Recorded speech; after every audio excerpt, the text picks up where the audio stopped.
No passado, muitas crianças consideradas tímidas, retraídas, na verdade apresentavam um transtorno. Em 1908, a palavra autismo foi usada pela primeira vez por um psiquiatra suíço para descrever um grupo de sintomas que, de fato, se relaciona à esquizofrenia. Só em 1943, um psiquiatra austríaco descreveu casos de crianças que tinham uma característica em comum: isolamento. A partir daí foram várias pesquisas. O autismo compromete as habilidades de comunicação e de interação social e ainda guarda muitas perguntas sem respostas. Para entender melhor como deve ser a educação de crianças com este transtorno, eu te convido para ficar com a gente. Está no ar o Educa Ação.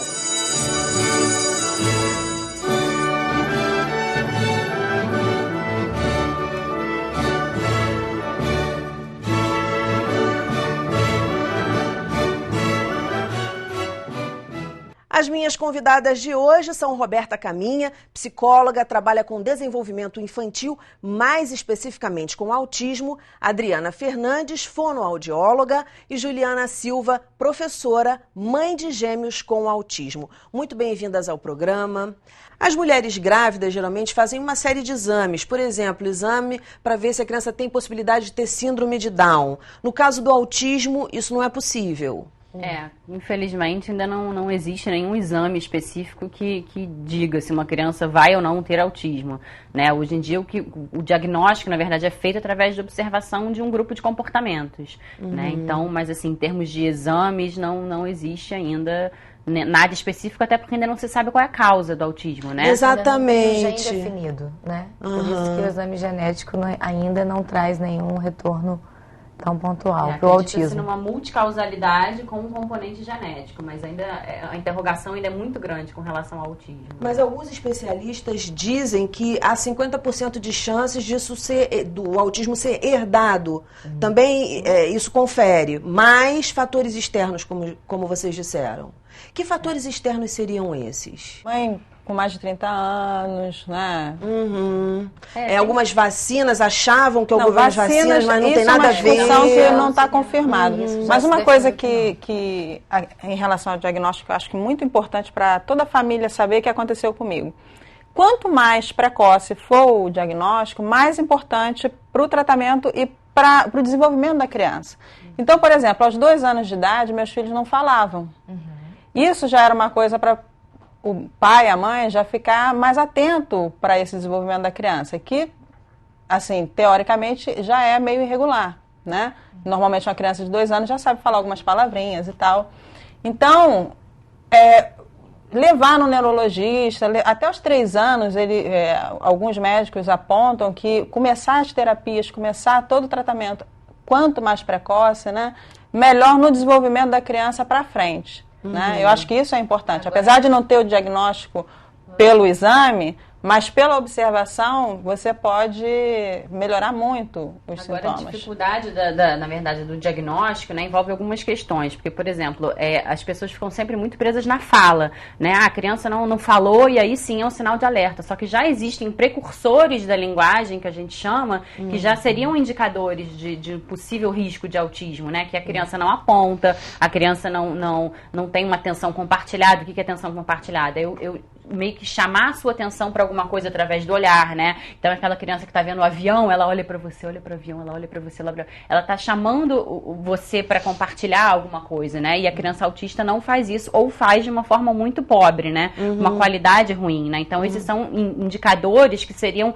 precursores da fala, que viriam antes da fala, né? Só que acaba que muitas vezes o que chama a atenção é quando a criança chega na idade que deveria estar falando e não está falando, né? Mas se você consegue identificar esses sinais antes, muito cedo, às vezes com 1 ano, já atendi criança de 1 ano, criança de 1 ano e meio, né? Aí você tem um prognóstico completamente diferente, né? Você consegue muitas vezes reverter esse quadro, né? Coisas que minhas crianças faziam quando eram bebês, pequenas, e que eu não sabia que tinha relação, hoje eu sei que tem. Por exemplo, brincar com os brinquedos enfileirados, pegar o carrinho, os dois faziam isso. Eles saíam enfileirando os brinquedinhos, os carrinhos, tudo que tinha direito. Ou então pegar brinquedos e sair rodando. Adorava ver brinquedo rodando. O Eduardo, ele andava na ponta dos pés. Quer dizer, hoje eu sei que tem alguma relação. Não encarava nos olhos, né? Não encarava o olhar. Quer dizer, o profissional, o especialista, né, no caso nosso foi o neurologista, né, o primeiro que avaliou, foi fundamental nisso, porque eu não tinha consciência de que isso podia ter alguma relação, então para mim aquilo ali era normal. E a gente conversa muito também que a importância do pediatra ter essas informações sobre o autismo. Do pediatra, que é a primeira pessoa, é o primeiro profissional a acompanhar essa criança desde recém-nato, ele ter as informações do autismo, porque se ele com olhar clínico, com informações envolvido, ele já consegue detectar esses pequenos sinais, ele é o primeiro a despertar na família a necessidade de correr com o tratamento, da intervenção ser tão precoce a ponto de reverter o quadro, disso mudar de história. Então, há casos que vocês, no consultório de vocês, percebem que o pediatra lá não conseguiu detectar? Muitos. É isso que vocês estão dizendo? Muitos. E aconteceu comigo. Na verdade, meus filhos tinham 2 pediatras. Nenhum dos 2 vinham nenhuma normalidade, porque eles não têm, eles se comportam normalmente. Meus filhos não têm. Às vezes fica naquela de, cada criança tem seu tempo, cada criança tem seu tempo. Nisso você está perdendo tempo, na verdade. Precisa de mais informação, né? E eles não têm esse movimento repetitivo, eles não se isolam, eles não têm nada disso. Eles são hiperativos, que é outra coisa também relacionada ao autismo que eu não sabia, né? E a questão da fala, eles não se comunicavam, agora estão começando a se comunicar, mas não se comunicavam oralmente. Então, nenhum dos 2 pediatras tinham visto nada demais, né? Coisa de idade e tal. Uns 3 anos é que eu fui levar para um primeiro... Se trata do autismo, na verdade, a gente chama o espectro autista, né? Isso, então, isso tem que eu uma ia gama falar. de comportamentos diferentes. E não é muito uma questão de ter ou não ter. Eu acho que vai muito mais pela qualidade. Isso. Então, você dizer que o autista não olha, não, ele olha, mas às vezes é um olhar mais empobrecido, um olhar que não dura tanto tempo, né? Ele aponta, não aponta. Então, não é muito ter ou não ter, e sim a qualidade. E que às vezes isso, os pediatras vão numa de, deixa rolar, vamos esperar mais, cada criança tem seu tempo, né? O que eu digo sempre para os pais é assim, se sentiu a mãe, sentiu aquela angústia, na dúvida, procura logo uma intervenção, porque mal não vai fazer, né? Então, e essa coisa que você falou do espectro, né? Porque até mudou o nome do transtorno há poucos anos. Você vê o Messi, que é um jogador de futebol, ótimo jogador, quer dizer, ele tem que estar ligado nas jogadas, no que está acontecendo ali. Ele disse que ele tem um grau de autismo. Então, quer dizer, você tem várias manifestações aí dentro desse transtorno que a gente chama de autismo. Agora, é importante dizer assim, não tem cura, não é isso? Não tem medicamento. Muito importante a gente esclarecer isso. Mas, como a Juliana falou, quanto mais cedo detectado, mais são as chances de haver um desenvolvimento da criança. Quase cura. Isso, a gente não consegue cura, ainda ver, né? Ainda não tem a causa definida, isso está em estudo, né? As pesquisas estão evoluindo, a gente vai chegar lá. Não tem a cura, até por conta de não ter uma causa específica, né? Sim. Mas a gente tem os sintomas estão claros, né? A gente tem as características deles muito claras. Então, é nisso que a gente pode atacar. É exatamente aí que a gente pode entrar com intervenção, e como a Roberta disse, nunca vai fazer mal à criança, né? Se ela, caso chegue pequenininha pra gente, a gente comece a intervenção e o diagnóstico, que era uma suspeita, suma, no máximo ela foi mais estimulada, estimulada de uma maneira adequada. Outra coisa, vocês observam, por exemplo, que o autismo atinge 4 a 5 vezes mais meninos do que meninas? Vocês observam isso no consultório de vocês? Muito. A porcentagem de meninos é muito maior. Como é que deve ser a educação de uma criança com autismo? Assim, em linhas gerais. Em termos de fonoaudiologia em si, né, da parte de comunicação, a gente tem que pensar em muitas coisas no autismo, né? Então, eles podem apresentar desde o atraso da linguagem, que é a gente observar comparativamente a criança no desenvolvimento padrão, no desenvolvimento cronológico, e ver que ele ainda não apresentou aqueles marcos.